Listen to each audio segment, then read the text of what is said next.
KfW-ն Հայաստանում իրականացնել է բնակարանային ֆինանսավորման 3 փուլ արդեն, առաջի երկուսը գերմանայական հիմնադրամի կողմից,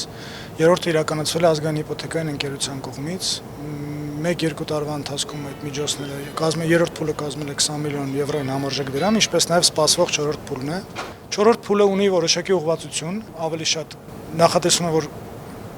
2/3-ը պետք է ուղղվի էներգախնայող բնակարանային ֆինանսավորմանը եւ մարզային բնակարանային ֆինանսավորմանը։ Դրա համար որոշակի պայմանների փոփոխություն կա էներգախնայողության տեսանկյունից, եթե վերանորոգում է պետք է կատարել որոշակի միջոցառումներ բնակարանի էներգախնայողության բարձրացման համար, դուռ պատուհանների փոփոխություն, լոկալ ջեռուցման համակարգերի տեղադրում, պատերի ջերմամեկուսացում, ցանկացած միջոցառում, ինչպես նաև ինովացիոն տեխնոլոգիաներ, ինչպիսիք արևային ջրատաքացուցիչները եւ արևային հոսանք արտադրող ֆոտովոլտաիկ պանելներն են, ցանկացած միջոցառում, որը կուղղվի, որը կբարձրացնի այդ էներգաարդյունավետությունը, այսինքն որ մեր տնային տնտեսություններին թույլ կտա ավելի քիչ ծախսել էներգակիրների վրա։ Հաջորդ մասը դա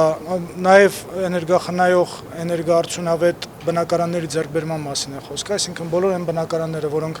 արդեն ժամանակին վերանորոգվել են եւ բարձրացվել է դրանց էներգախնայողությունը, հատուկ գործիքի միջոցով գործիք, այսինքն այսպես ասած checklist, միջոցառումները նշելով,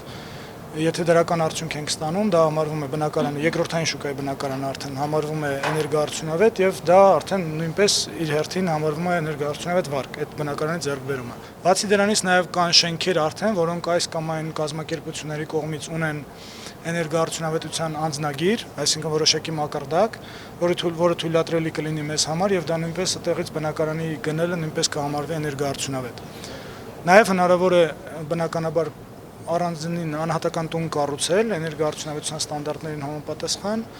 2016 թվականի հունիսից Հայաստանում գործում է էներգաարդյունավետության մինիմալ ստանդարտներ, չափերին համապատասխան C+ եւ ավել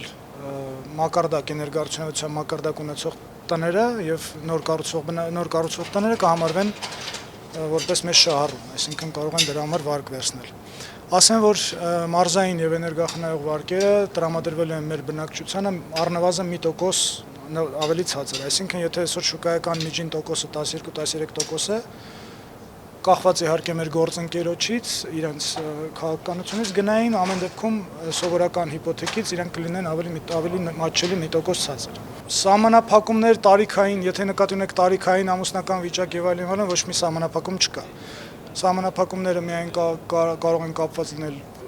գնահատված եկամուտի չափի հետ եւ վարկերով ծանրաբեռնվածությամբ։ I think the major advantage is basically that we are going for two rather innovative. Հայաստանում աշխատում ենք շուրջ 10 տարի, այս ծրագրի վրա աշխատանքները տևեցին 1.5 տարի։ Այս ընթացքում կազմակերպել ենք քննարկումներ հայաստանյան բանկերի հետ, որպեսզի կիրառենք նոր չափանիշներ, միաժամանակ ավելացնելով արդյունավետության մակարդակը։ Եթե նախորդ ծրագիրը միայն բնակարանի վերանորոգման եւ կառուցելու համար էր, այժմ հասկացանք, որ ամեն ինչ պատրաստ է էներգաարդյունավետությունը շեշտադրելու համար։ Կենտրոնական բանկը իրական մի քանի ծրագիր է իրականացրել